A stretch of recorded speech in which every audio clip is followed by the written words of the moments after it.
have to understand, if we support the state of Israel, if anybody supports the state of Israel, it's a package deal. What we saw in Gaza over the last few weeks is part of that. The thousands of political prisoners, that's part of that.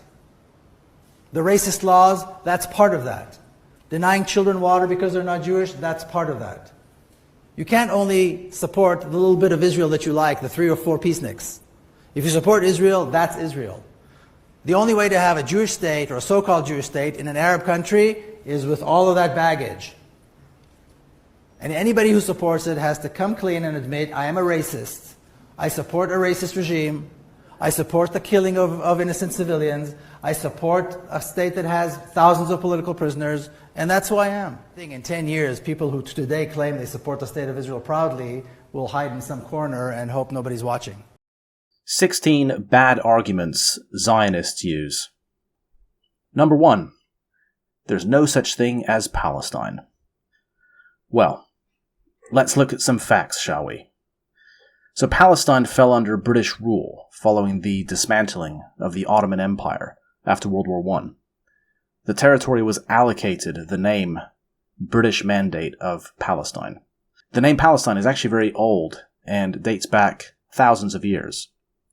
Oh, but wait, the Romans renamed Judea Palestine after expelling the Jews.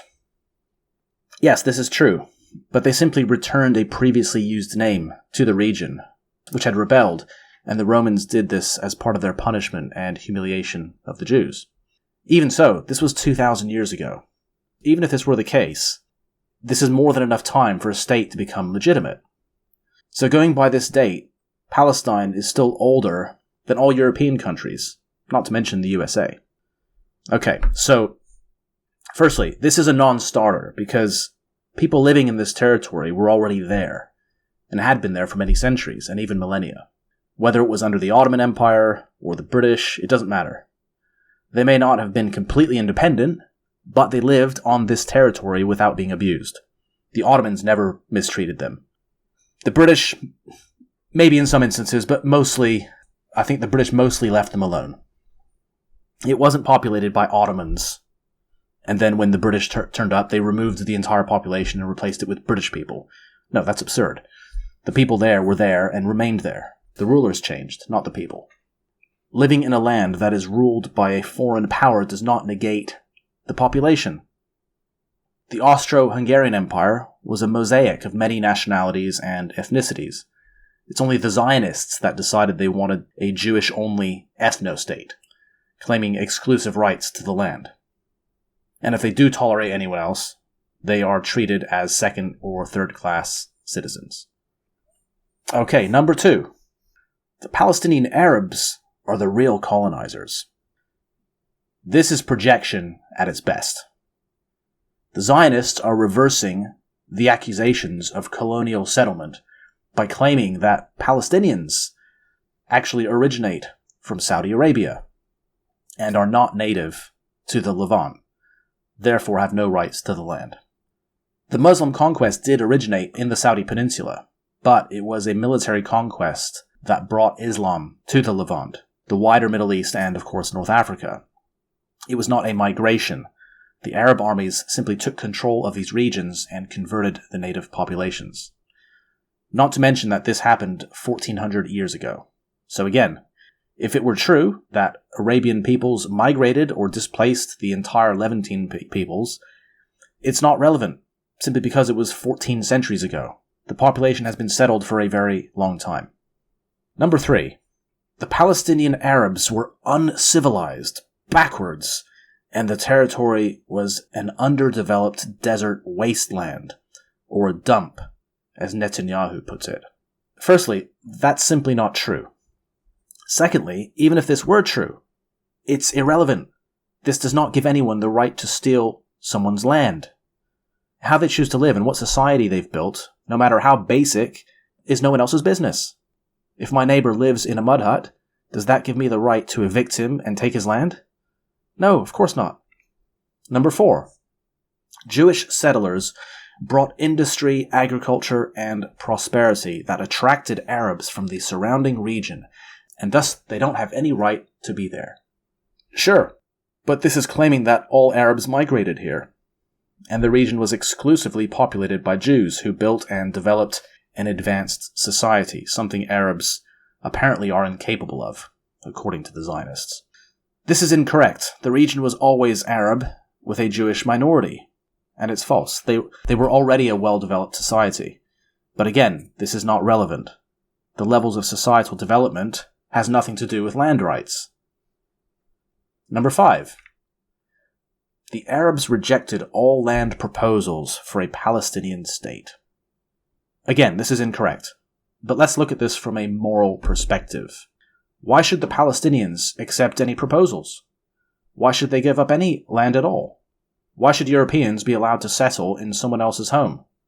How is it that people from Europe can simply walk into Palestine and settle under some arbitrarily fabricated right conjured up by some radical ideologues?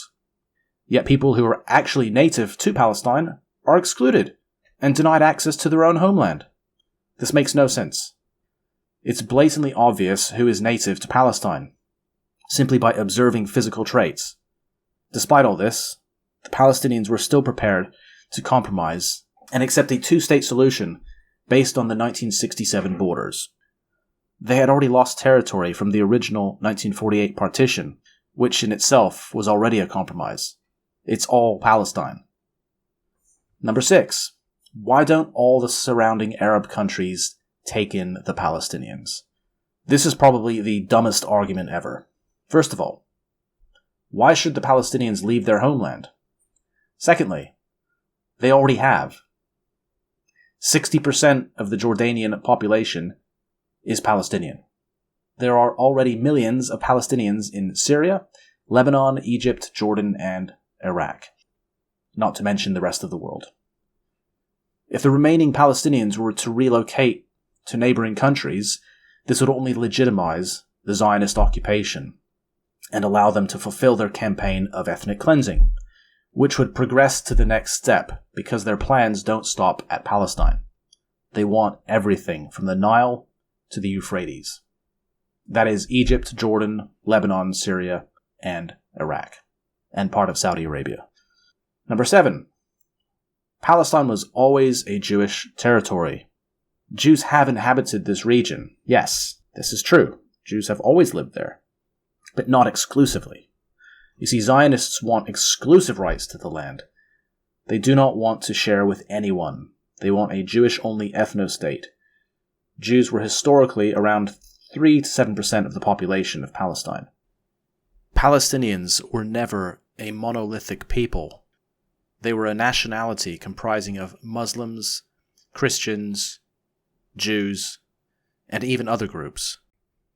So you see, Zionists are a very selfish people who don't want to share with anyone. They want to expel non-Jews, whereas Palestinians do not and have never discriminated against anyone for their religion. Palestinian Jews are absolutely native to Palestine, just like their Christian and Muslim neighbors, whom they lived with for centuries. Number 8. There is no genocide. The population of Gaza has increased. This is a fallacious argument because it downplays killing and reduces human life to statistics. By this logic, the Holocaust was not a genocide. Mass murder and ethnic cleansing is genocide. The attempt at removing the Palestinians from their homeland and stated intentions of the Zionists are genocidal. They want the Palestinians gone. They care not how, they simply want them out of historic Palestine, and their actions prove this. Number 9. It's the Arab countries that committed ethnic cleansing against the Jews. No, this is false. The Jews voluntarily left and went to the British Mandate of Palestine because of various incentives, such as free land. Also, many of these Arab countries were undergoing decolonization, making life very difficult. For example, in Morocco, where France and Spain had ruled for almost 100 years, food was in short supply, where the European colonizers were sending most of what was produced back to France, leaving the local population with insufficient food. These were hard times, and anyone with an opportunity to leave did so. The Zionists allowed any Jews from anywhere the right to enter occupied Palestine and given citizenship. The opportunity for a better life was presented, and many accepted. They were not forcibly evicted from their homelands. In fact, many left secretly, as was the case in Morocco. In other cases, the Zionist agitators were busy creating false flags with fabricated terrorism in order to scare Jews into leaving their homes in Arab countries and migrate to Palestine, where they were promised safety. Number 10. This land was promised to the Jews by God. Okay, so 70% of Israelis are atheist, so this is laughable, right? They claim Zionism is secular and has no relation to Judaism. Yet if we look at the origins, it absolutely is rooted in the Jewish religion. All the proto-Zionists were rabbis, and all justifications refer to their religious texts. However, to sell the idea, they needed a secular approach, as many Jews did not support Zionism. So the truth is, Zionism is rooted in Judaism and heretical Christianity. These two ideologies became aligned in this idea because both sought to accelerate the arrival and the return of the Messiah, respectively. These various Christians are the product of the Reformation, which essentially created a Judaized form of Christianity, most prominently visible in the dispensationalist circles. Christian Zionism makes the link between Abraham and 1948 Israel, believing today's Jews are the direct descendants of the patriarchs, Abraham, Isaac, and Jacob, and that they remain God's chosen people. Somehow the Israelites of ancient times are the Jews of today, as if it's simply a birthright, and blood somehow makes them special, nothing to do with their behavior. They completely ignore the New Testament and the Gospel of St. John specifically. Prior to 1948, most Jews believed that a Jewish state would only be allowed after the arrival of their Messiah. Until then, it was forbidden. Number 11. Both sides are equally at fault. This is probably the most infuriating statement and a dismissal from those that claim to be neutral or simply can't be bothered to do a little research. They sit there and claim the moral high ground as if they were a mature arbiter or a referee calling for peace, assuming both sides are equally at fault, and it's just some pointless tit-for-tat, never-ending conflict. And one side should show maturity and stop retaliating, thus breaking the cycle of violence. This shows a complete lack of understanding. First of all, this isn't a war between two standing armies, each with their own sovereign state. There is no comparison or parity between the Israeli army and the various militias of Palestinians. They have no army, no navy, and no air force. All they have are militants with AK-47s, RPGs, and homemade rockets, and no heavy weapons or armored vehicles. Secondly, in this conflict, as with all conflicts, there is an aggressor and there is a defender. In this case, the Israelis are the aggressors. Okay? 75 years proves that. The Palestinians have nowhere to go. They've been pushed into a tiny strip of land known as Gaza, and in the West Bank, they are subjected to incremental land theft, a slow campaign of ethnic cleansing, where Jewish settlers quite literally evict Palestinians and steal their homes. Not to mention all the various checkpoints restricting their movements, destruction of water supplies, killing of livestock, uprooting of olive trees, and general harassment. And of course, the thousands held in administrative detention, including very young children. These daily abuses have consequences, and anyone who refuses to accept this is either blind or morally depraved. The problem started with the arrival of European Jewish settlers. It's really not complicated. If someone came to your house, evicted you, and then claimed it as theirs, killing half of your family in the process, would you be upset? I mean, what's wrong with people? Why is this so hard to understand? The Zionists have literally stolen an entire nation. They walked in under the guise of persecution, took advantage of the kindness of the Palestinians who welcomed them, helping them settle, only to be stabbed in the back. They were guests in someone else's house, only to evict them and claim it for themselves, killing and forcibly removing everyone who resisted. Again, how can anyone justify this? There is no Israel. It is Palestine. What's worse is Israel wants an exclusive Jewish ethno-state, so it's built on pure racism. Us and them. Number 12. Arabs have killed hundreds of thousands of other Arabs in Syria, Iraq, Libya, and Yemen, and not a single protest. These were fires lit by the USA and Israel, using terrorist proxies such as ISIS, which served to destabilize the Middle East. The Assad government in Syria has been fighting Israeli-backed insurgents for 12 years. Assad has not been killing his own people, as the Western media claims. This is a flat-out lie. The so-called moderate rebels are ISIS. It is in fact the USA and Israel that have killed all these people, because they need to keep the Arab countries divided. This is the main reason Israel was planted smack bang in the middle of the Arab world. Number 13. It's Muslims versus Jews. Jews are always persecuted, and Muslims want to kill every single Jew. They are just like Nazis. This is so incorrect, it's difficult to know where to begin. There is an important distinction between Israel and Palestine. The former aspires to be exclusively Jewish, while the latter is, and always has been, multi-faith. It is not Muslim versus Jew. It is white European settlers versus native Arabs. The native population simply want the colonizers to leave them in peace and return to Warsaw, Prague, Kiev, New York, and wherever else they came from. Number 14. Israelis are black, white, and brown. Muslim, Christian, and Jew. It's a democracy with diversity. Yes, there are Israelis of all colors. This is because white Jews from Europe, brown Jews from the Arab world, and black Jews from East Africa can all claim citizenship. However, the white European Ashkenazi Jews are at the top in what amounts to a class system where people are treated according to their skin color and ethnicity. Below the Jewish population are the Palestinians, who hold Israeli passports and reside within historic Palestine of pre-1948.